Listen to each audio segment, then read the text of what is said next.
जीवन बगिया ऐसी उलझी, फूल उगे कम कांटे ज्यादा, सिमटा जीवन डूबी सांसें, आना है तो अब भी आजा।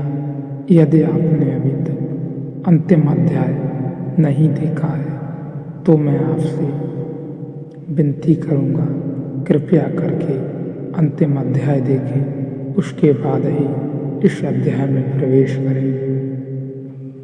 जब तक कुछ करने को शेष है तब तक श्रम जारी रहता है। जब तक कुछ करने को शेष है तनाव जारी रहता है। अब तनाव करके भी क्या करना, शरीर भी ढीला छूट गया, मन भी ढीला छूट गया। वे उस वृक्ष के नीचे पड़ गए और सो गए। यदि आपने अंतिम अध्याय न देखा है तो इस अध्याय को भी न देखें, क्योंकि आप इस अध्याय को न समझ सकेंगे। सुबह जब उनकी आँख खुली तो ऐसी खुली जैसी सबकी खुलनी चाहिए। सुबह जब आँख खुली तो पहली दफ़ा खुली, सदियों से बंद थी वह आँख खुली। सुबह जब आँख खुली तो भोर का आखिरी तारा डूबता था।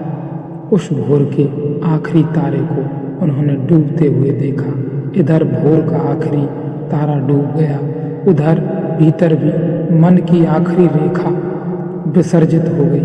कुछ भी न था, भीतर कोई भी न बचा। सन्नाटा था, शून्य था, विराट शून्य था, आकाश था। कहते हैं बुद्ध 7 दिन वैसे ही बैठी रहे, मूर्तिवत, हिले नहीं डुले नहीं। कहते हैं देवता घबरा गए, आकाश से देवता उतरे बहते रहे, उतरे चरणों में, ब्रह्मा चरणों में पड़े और कहा आप कुछ बोलें। ऐसी घटना सदियों में घटती है, बड़ी मुश्किल से घटती है। आप कुछ कहें, हम आतुर हैं सुनने को कि क्या हुआ है। हिंदू बहुत नाराज है इस बात से कि बौद्ध कथाओं में ब्रह्मा को उतारकर और बुद्ध के चरणों में गिरा दिया।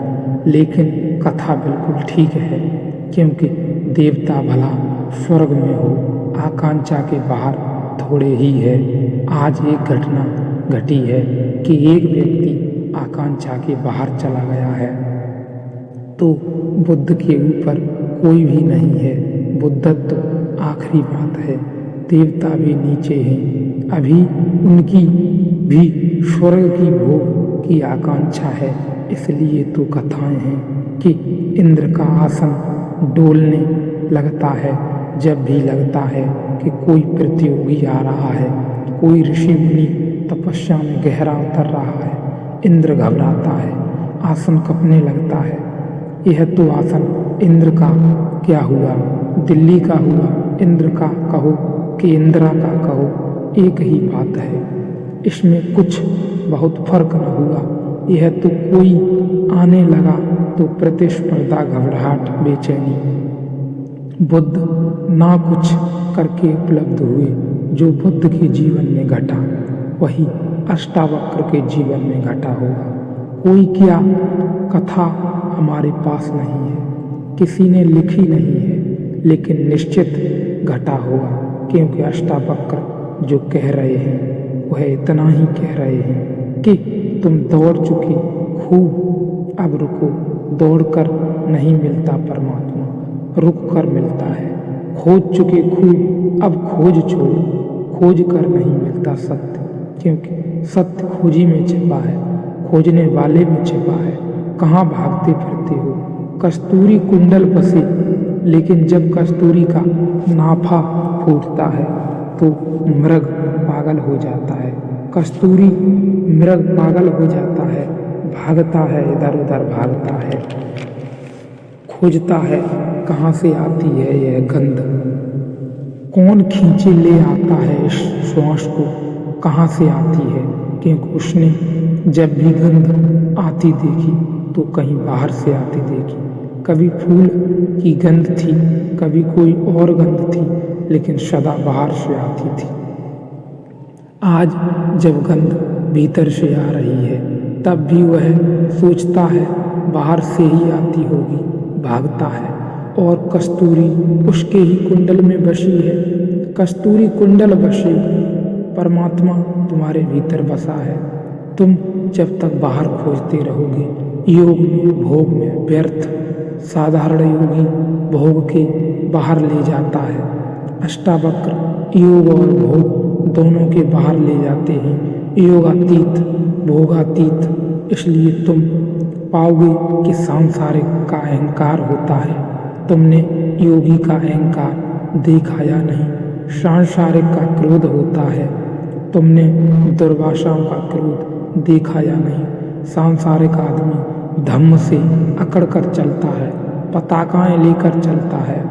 तुमने योगियों की पताकाएं, हाथी घोड़े देखे या नहीं? साधारण आदमी घोषणा करता है इतना धन है मेरे पास, इतना पद है मेरे पास। तुमने योगियों को देखा घोषणा करते या नहीं कि इतनी सिद्धि है, इतनी रिद्धि है? लेकिन ये सारी बातें वही की वही हैं, कोई फर्क नहीं हुआ। जब तक योगातीत न हो जाए तब तक व्यक्ति मैं करता हूँ इस भाव से समग्रतया मुक्त न हो जाए तब तक कुछ भी नहीं हुआ। तब तक तुमने सिर्फ रंग बदले, तब तक तुम गिरगिट हो। जैसा देखा वैसा रंग बदल लिया, लेकिन तुम नहीं बदले, रंग ही बदला। सदा से खोजियों का यह अवलोकन रहा है कि परमात्मा उपलब्धि अत्यंत दुख साध्य घटना है। यह बात एक अर्थ में सत्य है। अगर तुम बहुत दौड़कर ही आना चाहते हो तो कोई क्या करे?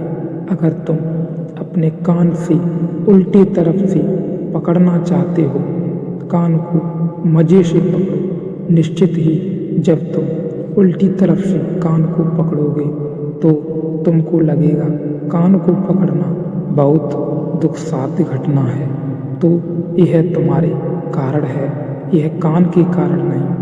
अब अगर तुम सिर के बल खड़े होकर चलने की कोशिश करो और 10-5 कदम चलना भी बहुत कठिन